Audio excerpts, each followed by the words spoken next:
Bismillahirrahmanirrahim. Today we are going to discuss the second part of anatomy of the eye. In previous lecture or previous topic, I will attach the link of that lecture in this video. We discussed the anatomy of the orbit and the accessory structures, which included eyelids, lacrimal apparatus, conjunctiva, and extraocular muscles. In this lecture, we are going to discuss the layers of the eyeball and the interior of the eyeball, which include the segments as well as chambers. So, we will start with the eyeball. The outermost layer or tunic of the eyeball is called fibrous tunic. It consists of cornea and sclera. It forms a spherical shell which makes up the outer wall of the eyeball. Here you can see this part is the sclera, and this round part is the cornea. Here we can see if we divide it into six parts, anterior 1/6 is formed by the cornea, and remaining five parts are formed by the sclera. The sclera is principally made of collagen, and it is an avascular structure. The cornea and sclera merge at the corneal edge. That point is known as the limbus. It has a surgical importance because most of the anterior segment surgeries are done through this approach, the limbal approach. The chief function of the cornea include the protection against the invasion of the microorganisms into the eye. Number two, the transmission and focusing, which is known as refraction of the light, screening out or damaging the ultraviolet wavelength in sunlight. These are the three main functions of the cornea. If we divide the cornea into five layers, the outermost layer is epithelium layer. Second layer is this is the epithelium. It is stratified squamous epithelium. Then there is Bowman layer. This is the Bowman layer. Then there is stroma. This is the thickest layer of them all. And then down the stroma, there comes the descent membrane, and the innermost epithelium is known as endothelium. Now, you have heard about the Duas layer, the sixth layer of the cornea. It was discovered in the almost 5 to 6 years ago, but later on it was revealed that it was part of stroma. So mainly till now there are only five layers from outside to inside: epithelium, Bowman's membrane, stroma, descent membrane, and endothelium. Epithelium is made of epithelial cells.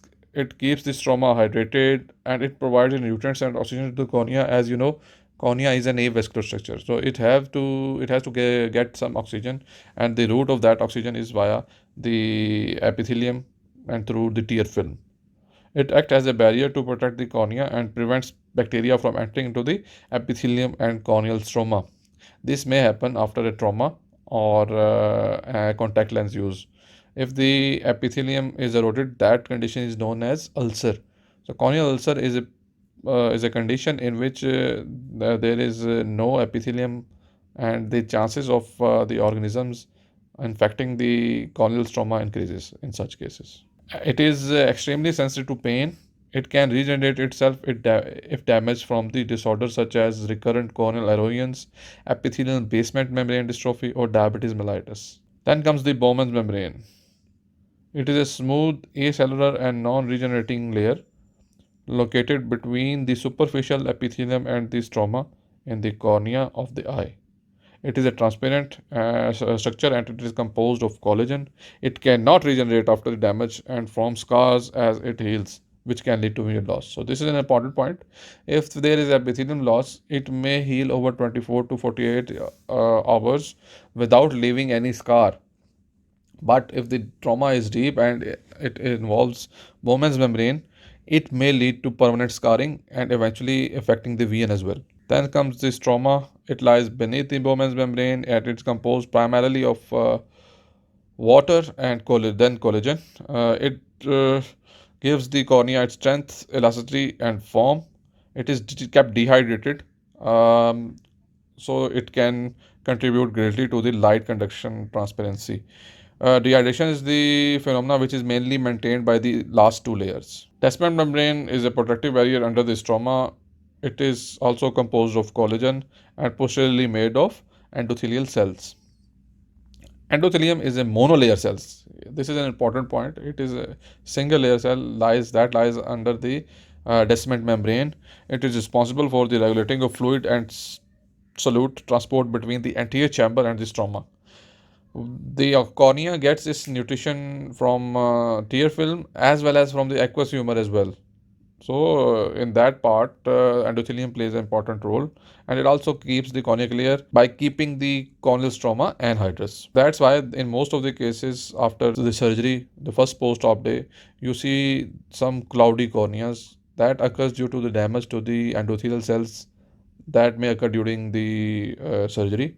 But this endothelium do not regenerate as well. But these cells have a tendency to stretch out and complete the gap which is usually formed by the trauma or surgery and overcome the corneal edema which may be caused due to seeping of the fluid into the corneal stroma. These cells don't regenerate, as I have already told you. If they are destroyed, a corneal transplant is the only therapy. See, if the gap is small enough, they may be covered by the stretching of the hexagonal cells of these layer. But if the damage is too much, it is very difficult for the remaining cells to fulfill that gap, and that may require corneal transplant. Now comes the important function of the cornea, which is the reflection of light. It occurs because of the curved shape of the cornea and its greater refractive index compared with the air. As we know, refraction is the phenomena in which when a light ray enters from a rarer medium to a denser medium, it bends towards the normal, and from if it enters from a denser medium to a rarer medium, it bends away from the normal. The cornea is a transparent structure because of the specialized arrangement of the collagen fibrils within the stroma. This is another important phenomena through which the crisscross arrangement of the collagen keeps the cornea a clear, a transparent structure. Then comes the second layer. The second layer is also known as vascular tunic. As the name suggests, it is highly vascularized layer. It is located between the outer layer and the inner layer. The innermost layer is known as retina. Outer layer consists of cornea and sclera. The front portion or the anterior part of the uval tract is containing the iris, and the back portion consists of choroid as well as the ciliary body. So if we look at this picture from here to here, this is known as choroid, that is just lying behind the retina. Anteriorly, it is further divided into two parts. This one is iris, and this part is known as ciliary body. So there are three parts of the uval tract: anterior to posterior, iris, ciliary body, and choroid. Choroid is located between the sclera and the retina. It consists of large amount of blood vessels. It is divided into three layers: suprachoroidal lamina, vascular layer, and Brooks membrane. Brooks membrane has a very important factor clinically, as if there is a defect in this Brooks membrane, it may result in choroidal neovascularization, which is harmful to the vision and may cause permanent damage. It provides nutrition to the outer part of the retina up to outer plexiform layer. So, outer plexiform layer is the boundary where the choroidal vasculature supplies the nutrition. From that part inwards, the remaining blood supply is done by the central retinal artery, the four main arterioles of central retinal artery. Then comes the ciliary body. It is the forward continuation of the choroid. It is about 6 millimeter wide. It extends from ora serrata to scleral spur. Ora serrata is the point where retina ends. It consists of two parts: pars placata and pars plana. Pars placata is an irregular structure. It has an irregular surface. It is anterior 2 millimeter, and pars plana is posterior 4 millimeter. It has a clinical importance because this is a route through which posterior segment surgery is performed.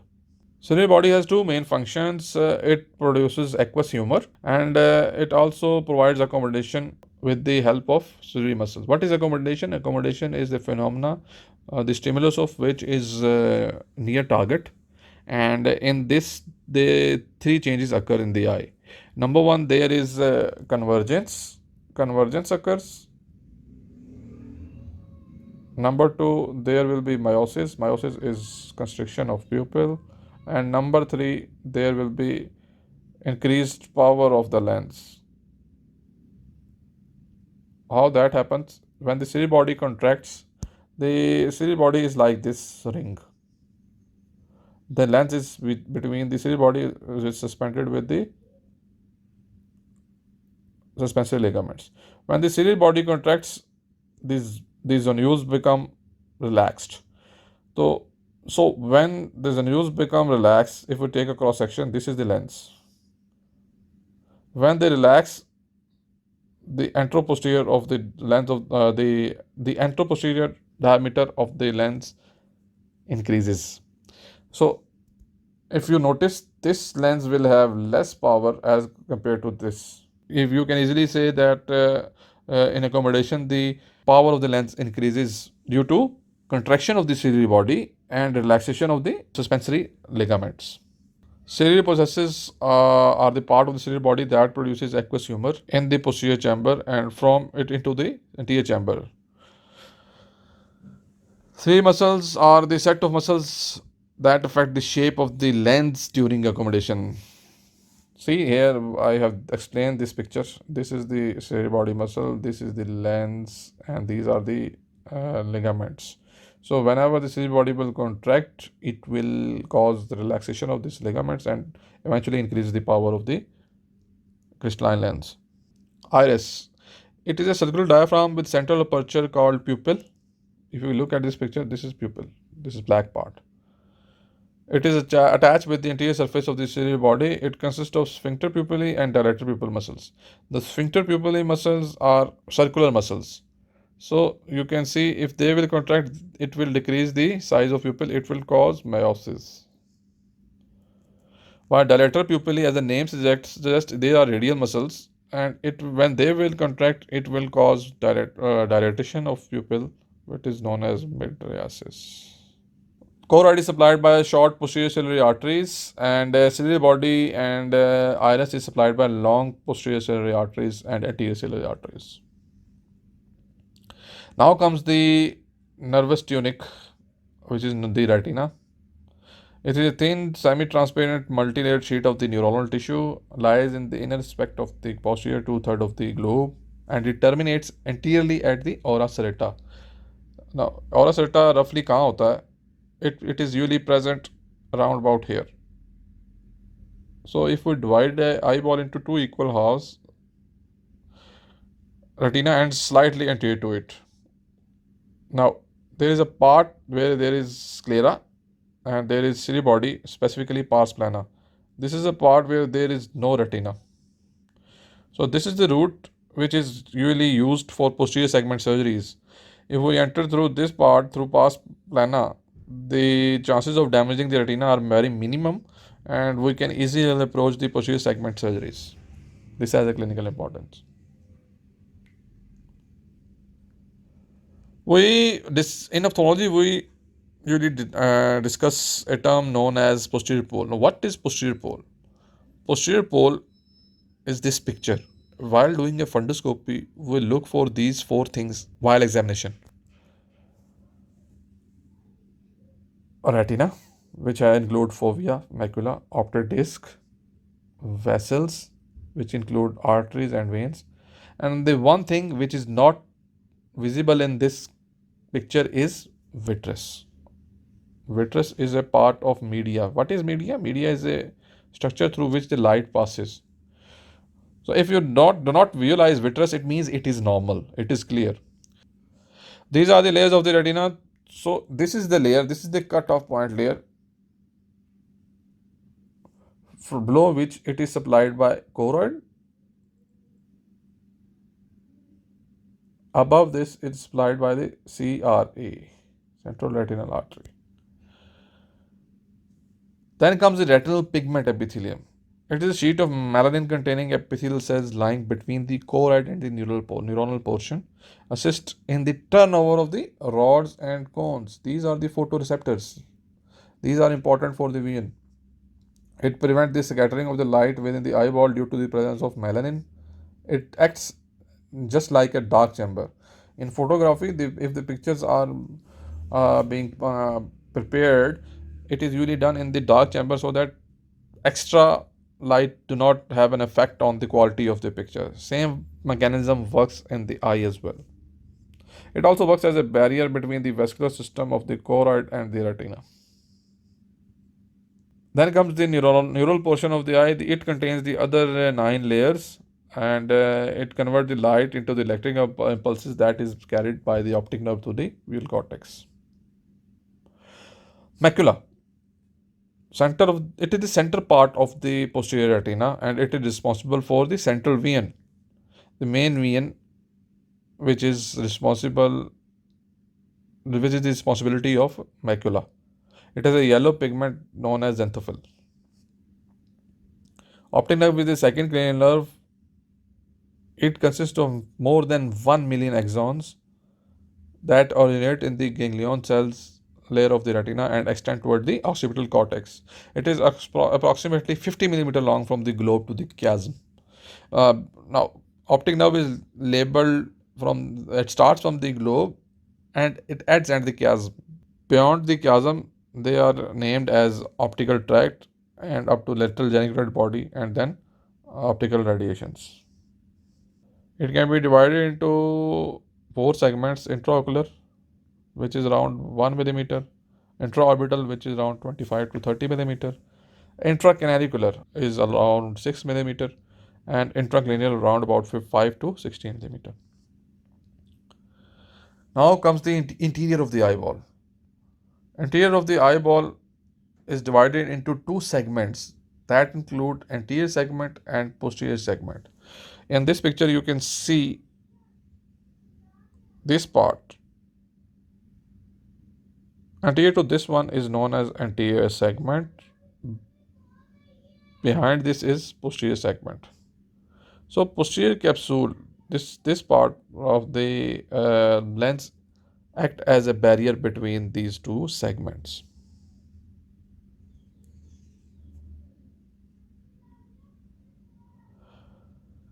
Here in this picture you can see this is the portion, anterior segment, it located between the cornea and the posterior capsule of the lens.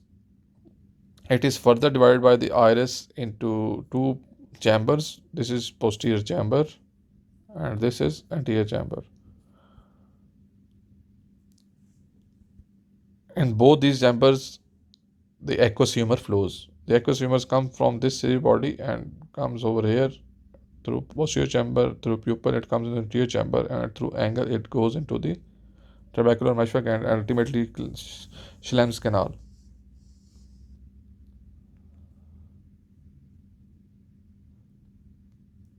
The anterior chamber boundary is, then we can say that anterior part of the iris and posterior part of the cornea, while the posterior chamber is located between the posterior surface of the iris and the posterior surface of the posterior capsule of the lens. They are intercommunicated through pupil.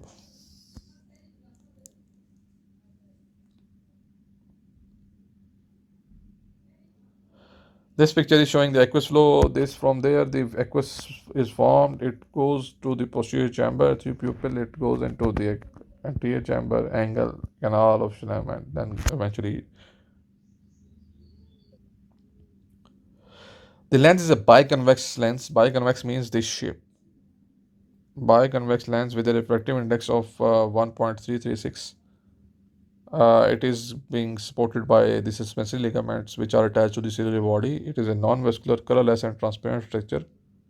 It consists of nucleus, cortex and capsule, and it is formed by specific lens fiber packed together to give transparency. This is the picture. The proteins that form the lens is known as crystalline protein, and it is responsible for the transparency and refractive properties of the elasticity. This is the capsule, anterior capsule, this is the posterior capsule, this is the nucleus, and the remaining part is cortex. This is important because while classification of the cataract, specifically the anatomical classification, these terms are usually used. And what is cataract? Cataract is basically the opacity or opacification of this crystalline lens. Then there is posterior segment. It starts from the posterior capsule. It contains vitreous humor. Always remember that vitreous humor is does not regenerate, or it is not produced again. As you know, aqueous is being constantly produced by the ciliary body and drained through the anterior chamber angle, but vitreous humor remains the same throughout the life, with some changes during later part of the life. Vitreous humor is a clear avascular gelatinous body, and it comprises almost two-thirds of the volume of the eye. Consists of 99% of water and 1% hyaluronic acid and collagen. The vitreous is adherent to the retina at certain points, particularly the optic disc and the ora serrata. The ora serrata is clinical importance. This is the weakest part where the chances of retinal detachment are more, specifically in high myopic. So vitreous give the retina its support so that it does not detach. So this is the summary of the anatomy of the eyeball. There are three main layers and there are two main compartments. Thank you.